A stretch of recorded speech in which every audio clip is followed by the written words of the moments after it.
né? E quando o Espírito Santo vira pra mim e fala, filha, libera ele.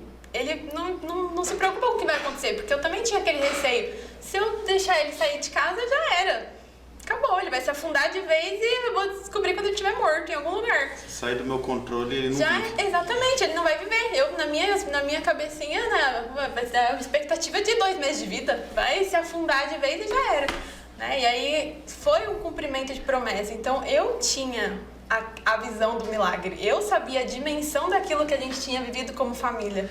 Eu sabia o que era deixar ir, né? Viver na dependência do Espírito Santo, porque houve o processo dentro de casa também, né? O Senhor foi quebrando a minha independência, a minha autossuficiência e me mostrando que Ele é Deus, Ele tem que ser o centro da minha casa, né? E então, mas as crianças não tinham isso, né? Para elas era só o papai dodói. Talvez se eu não tivesse levado elas a entender o milagre, para elas tinha sido um sucesso médico, vamos dizer assim, né? O médico curou o dodói do papai e ele ficou bom e foi para casa. E não era essa a nossa intenção. Nossa intenção era que eles trouxessem a realidade de foi o Senhor que fez a obra, porque vocês oraram. Uma resposta da oração. Uma resposta da oração. Foi isso. Isso é tremendo, porque quando a Pamela pede para que eu avise, ela colocou os 3 de joelhos na sala de casa. E eu fiquei atrás da porta. E eles começaram a fazer a oração. Deus, cura o dodói do papai. Traz ele de volta para casa. E você ouvindo. E eu ouvindo. Nossa. Você imagina meu coração. Imagina. E eu abro a porta de casa. A minha filha mais velha, ela sai correndo. Ela se ajoelha no chão e grita: Deus, você ouviu a minha oração. O meu milagre chegou. Trouxe a realidade para eles do milagre que eles estavam vivendo. Quando nós falamos de ensinar os nossos filhos, ensiná-los a ter experiências com Deus. Exatamente. E isso foi importante para eles. Que até então, se você perguntar para os 3, eles vão falar assim: a gente tem experiência com Deus.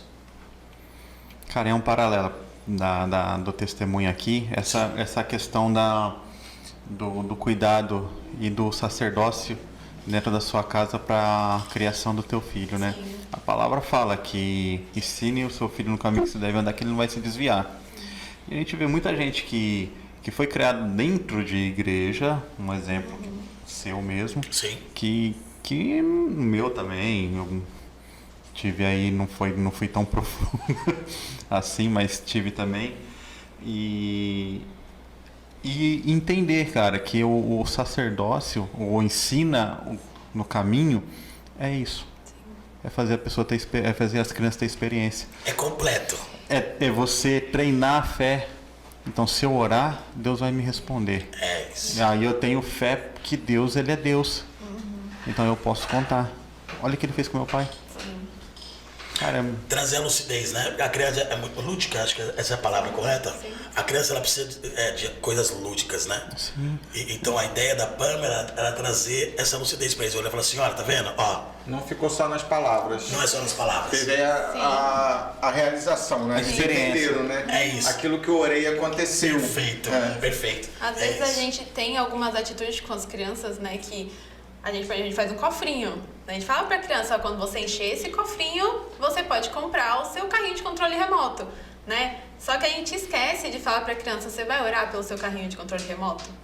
Porque, ok, você tá colocando aqui as suas moedinhas, mas e se a gente chegar lá na loja e o carrinho não for mais os R$100, for 150? O que vai ter adiantado, gente? O nosso esforço ter colocado todas as moedinhas, né? Então, o que a gente sempre fala é: vamos unir as duas coisas.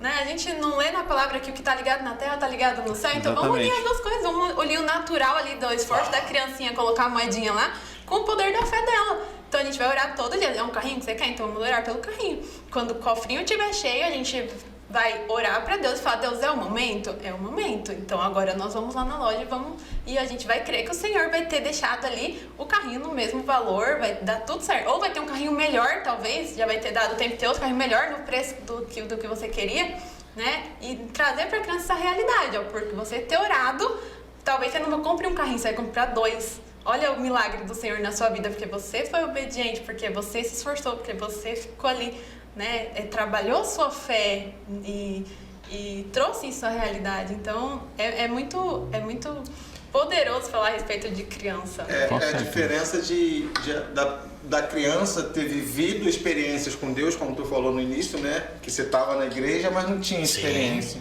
Né? Sim. E é isso que a gente precisa incentivar, né?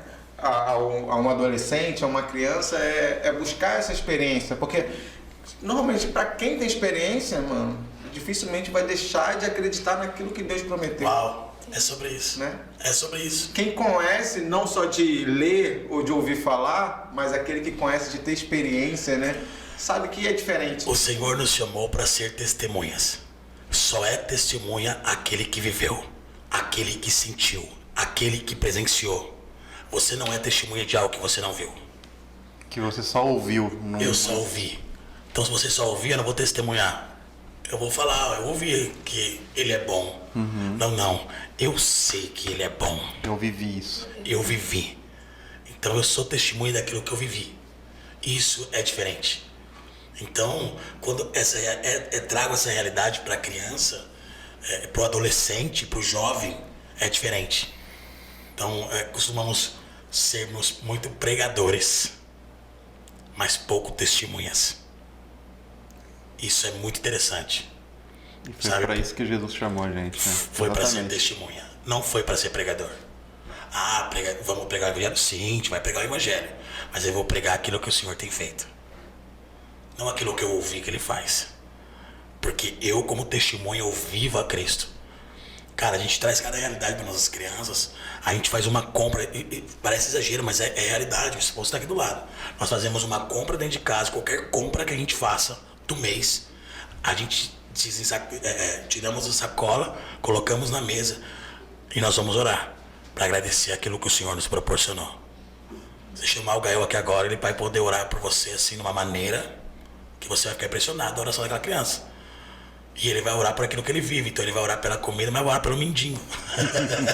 Que é o que ele vive em missões, né? Ele vive. Então assim, a gente tem que trazer a realidade para nossas crianças. A gente tem que treiná-las. Em casa, a mesa não é para mim orar, quem ora são eles. O café da manhã é um, o almoço é outro, a janta é outro. Ó, a oração sua tá meio fraca hoje. Eu preciso que você dê uma melhoradinha aí. Vamos lá. Aí quando ficar bom, eu falo assim, poderoso, hein? Tem que dar elogiado. Nossa!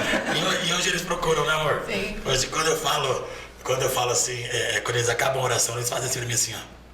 E aí? E aí, pai? Dá um feedback.